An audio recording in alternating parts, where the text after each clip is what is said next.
Coming at your mouth with your blah blah blah. What's up, everybody? Welcome to another episode of 3 Up, 3 Down, where I give you the best 3 things I liked about SmackDown Live and the 3 worst. So stick around as the Yak Shak presents another segment of 3 Up, 3 Down. My third up for the week. Heel Orton is the best Orton. Randy Orton is a heel again, and he cuts an absolutely bone-crushing promo. Probably the best promo he's cut in a very, very long time, talking about how he's the last superstar of a specific generation and he doesn't have anything fancy, so that's why the fans turned on him. He doesn't have fancy clothes, he doesn't have fancy catchphrases. He's a simple man with a simple move, the RKO. And this promo was awesome, and this is long overdue. Randy Orton should have turned heel probably months ago, but I am glad to see it back, and I'm glad to see the Apex Predator is going to start punting some heads, and that ruthless aggression is coming out. My second up for the week has to do with the matchup between Andrade, Cien Almas, and Rusev. This match had everything. It was a great matchup. We got a little bit of a cat fight between Zelina Vega and Lana on the outside of the ring, and then we get Aiden English who comes down. He's trying to separate the two women that are fighting, and he accidentally hits Lana, which causes Rusev's distraction, and Almas picks up the victory. The match was perfectly written, perfectly done, and there was some great action in the ring before all this happened, so couldn't be happier with the Rusev-Cien Almas feud on SmackDown Live.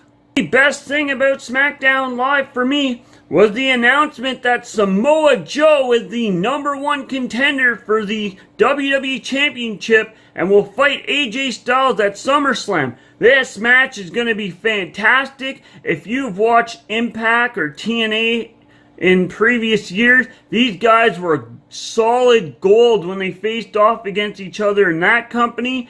They're at their best now. This is going to be the match for SummerSlam, I believe. And yeah, couldn't be happier. Samoa Joe attacked AJ Styles in the ring while Paige was dealing with Ellsworth. She was going to announce Samoa Joe as the #1 contender. Ellsworth came out and claimed he's beaten AJ 3 times previous. He should be the #1 contender. Of course, Ellsworth isn't going to be the #1 contender for SummerSlam because Paige calls him a joke. And then he gets in her face and she ends up firing him. But meanwhile, all this is going on. Samoa Joe sneaks through the crowd, slips in the Coquita clutch, and AJ Styles is in some serious trouble. And that's how we find out the baddest man in WWE, Samoa Joe, is the #1 contender. Here we go. Now for my 3 downs and what I didn't like about SmackDown Live. I don't like them breaking up Rusev Day, Aiden English and Rusev.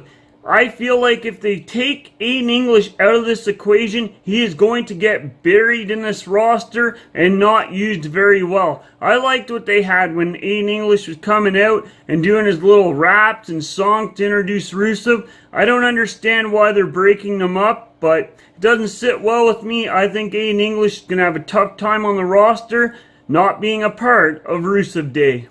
My second down for the week. R-Truth makes a return to SmackDown Live, and I couldn't care less.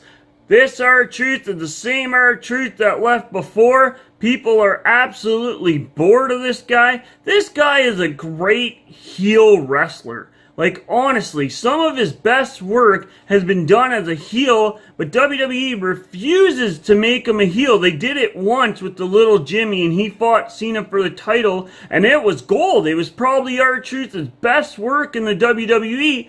And of course, he comes back, and he's a comedian again, comedic act, if you want to call it.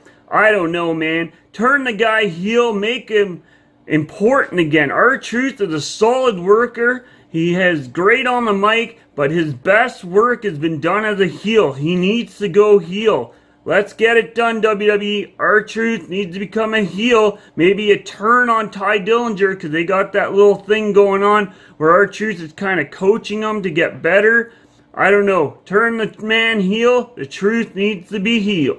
Worst thing about SmackDown for me, James Ellsworth gets himself fired. I hope this isn't for real. I hope he somehow weasels his way back into SmackDown Live, because James Ellsworth is solid gold with Carmella. I said it before, Carmella is not very good on the mic. Ellsworth is a comedian. He is great on the mic. He is great actually in the ring. The guy can wrestle. They just make him a bit of a joke.